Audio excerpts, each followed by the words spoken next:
Listen, Blue Jays fans, I need you to stop whatever you are doing right now because what just happened is absolutely insane. Like, genuinely, I cannot believe I am about to say these words. Shane Bieber just opted into his contract with the Toronto Blue Jays. He's coming back for $16 million on a one-year deal when everyone, and I mean everyone, thought he was going to test free agents $60 million, maybe more. This is not a drill. This actually happened. And after the absolute heartbreak of losing Game 7 of the World Series just a few days ago, the Blue Jays just got their first massive win of the offseason. This is a robbery. This is highway robbery. And I'm going to break down exactly why this is such a huge deal, what it means for the rest of the offseason, and how this changes everything about what the Blue Jays can do going forward. If you are not subscribed, you need to hit that button right now, because this is just the beginning. Things are about to get wild. Let's go. Bieber opting in at $16 million is one of the most shocking moves I've seen in recent memory. Nobody saw this coming. The World Series ended literally 3 days ago. 3 days. And Bieber has already made his decision to run it back with Toronto without even testing what he could get on the open market. That is insane. Think about what that says. This is a guy who was a former Cy Young winner, who has legitimate ace potential when healthy, who could have easily gotten the multi-year deal worth significantly more money. Max Scherzer got $15.5 million last year at 41 years old, coming off multiple injuries. Shane Bieber is 30 years old, a decade younger, and objectively a better pitcher at this stage of their careers. He could have gotten $20 million per year, maybe $25 on a multi-year deal. But instead, he looked at what the Blue Jays have building. He looked at the culture. He looked at the guys in that clubhouse, and he said, you know what?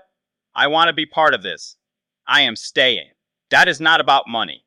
That is about believing in something bigger. And for a team that just came within inches of winning a World Series championship, who was only here for half a season, is absolutely massive.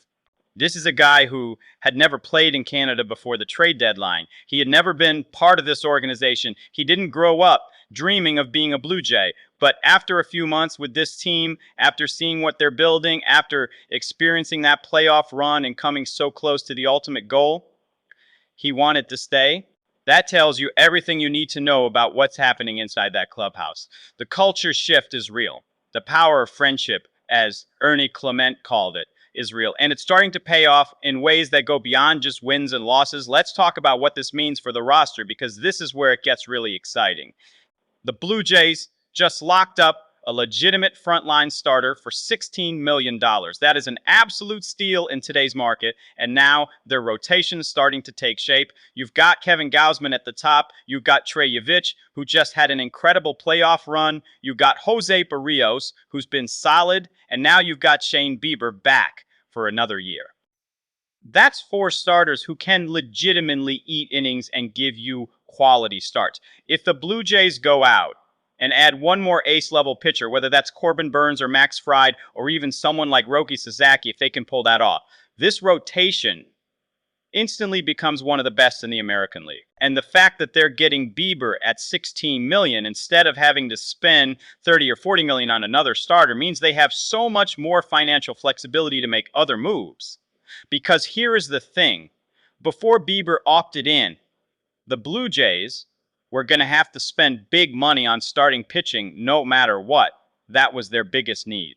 But now, they've got Bieber locked in at an incredibly reasonable price, which means they can take that extra money and use it elsewhere. Maybe they bring back Bo Bichette. Maybe they go all in on Kyle Tucker. Maybe they add another elite bullpen arm or upgrade the outfield or do something else entirely.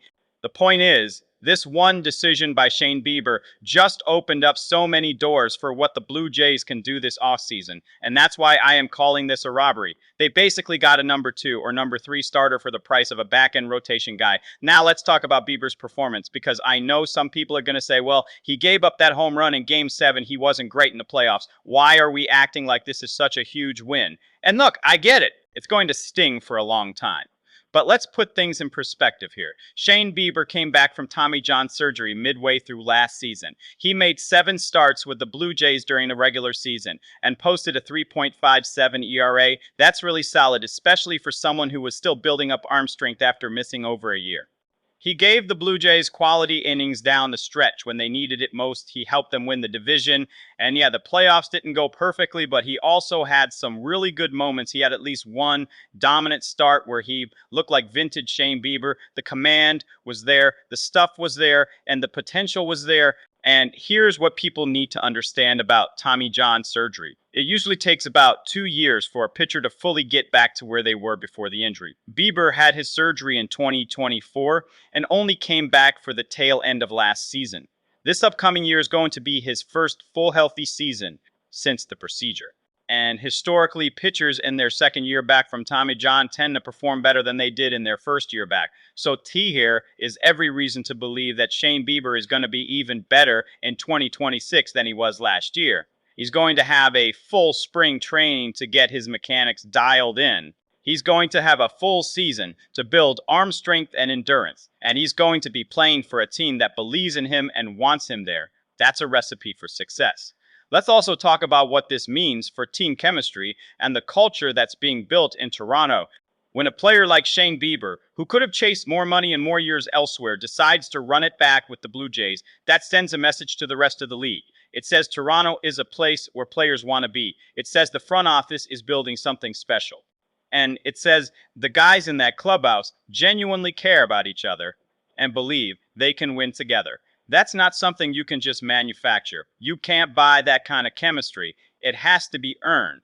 And after everything this team went through last season, after coming so close to a championship and falling just short, this huge. It's validation that what the Blue Jays are doing is working. And if you are Bo Bichette, if you are one of the other pending free agents or potential trade targets, you are watching this and thinking, okay, clearly something special is happening in Toronto. Clearly this is a team that's on the verge of something big. Maybe I want to be part of that too. This is how you build momentum in an offseason. You make one move that signals to everyone else that you are serious, that you are committed, that you are going for it. And Shane Bieber opting in does exactly that. It sets the tone for everything else that's going to happen over the next few weeks and months. Now, let's talk about the financial side of this because it's actually pretty interesting. Bieber had a $4 million buyout in his contract. The Blue Jays could have just paid him that $4 million and let him walk. Instead, they agreed to bring him back for $16 million. So really, they're paying him an extra $12 million to stick around for another year. And when you think about it that way, it's even more of a steal. $12 million for a guy who has ace potential and is still only 30 years old. That's nothing in today's market. Teams are paying middle relievers more than that. The Blue Jays basically got a top-of-the-rotation starter for the price of a setup man. That's insane value. And here's what I think is going to happen. If Shane Bieber comes out next season and has a strong year, which I fully expect him to do, the Blue Jays are going to extend him. They're going to lock him up long-term at a reasonable price before he hits free agency again. Because now they have a full year to evaluate him, to see how he performs over a full healthy season, and to build a relationship with him. If he puts up numbers anywhere close to what he was doing before the injury, the Blue Jays are going to want to keep him around. And based on the fact that he just opted in when he could have chased more money elsewhere, I think it's pretty clear that Bieber would be open to staying in Toronto long term if the offer is fair.